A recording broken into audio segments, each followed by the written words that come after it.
Hi, and welcome to our paper presentation that is titled This Reads Like That, Deep Learning for Interpretable Natural Language Processing. In the domain of interpretable natural language processing using deep neural network, the methods can be roughly classified into three main sections. The first ones are post-hoc methods that use to analyze the neural network layers after making a prediction, such as, for example, looking at the attention maps or inspecting the gradients. Another method is more inherently interpretable within the network architecture is the so-called rationale-based method.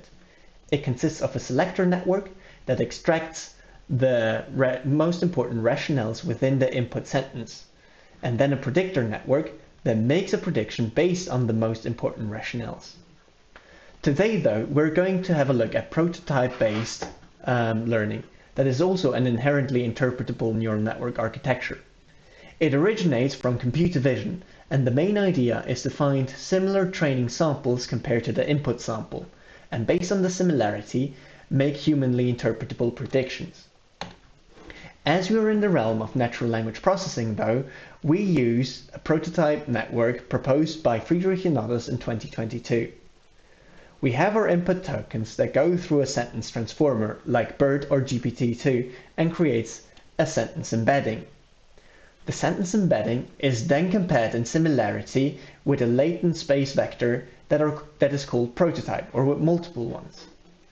These similarities are then run through a linear network that only has positive weights in order to avoid negative reasoning. The interpretable part of this network comes during training. These prototypes are projected back onto the training samples. When we have our test embeddings and our prototypes, and both of them have multiple dimensions. When similarity is calculated, all of the dimensions are weighted equally. However, we hypothesize that every dimension might be useful for different tasks, and therefore a weighting should occur. That's why we introduce a learnable parameter within the similarity metric in order to identify the most important dimensions and to neglect the less important ones. Therefore, a cosine similarity now becomes a weighted cosine similarity with this learned weight that is multiplied with each dimension. Equivalently, we do the same with the L2 distance.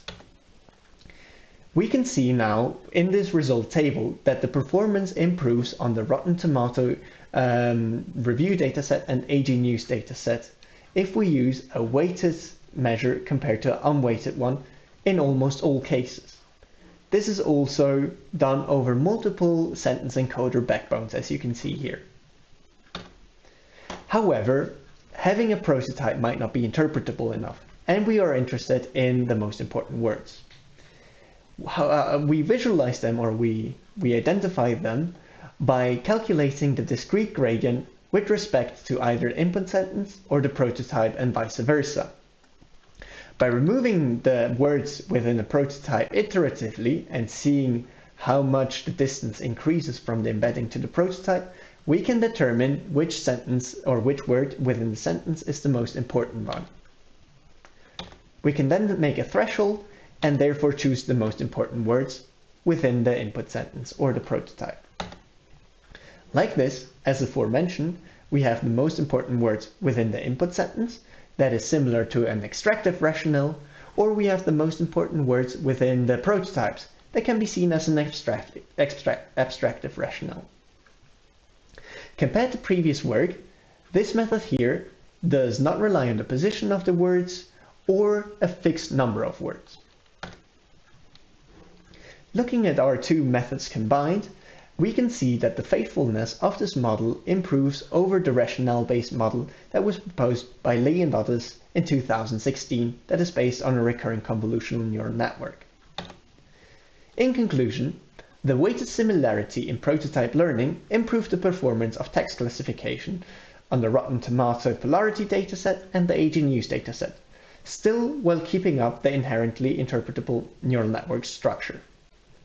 We then proposed a new post-hoc visualization method to identify the most important words within the test samples and within the prototypes. At last, We saw that these two methods improve the faithfulness over the existing rationale-based methods.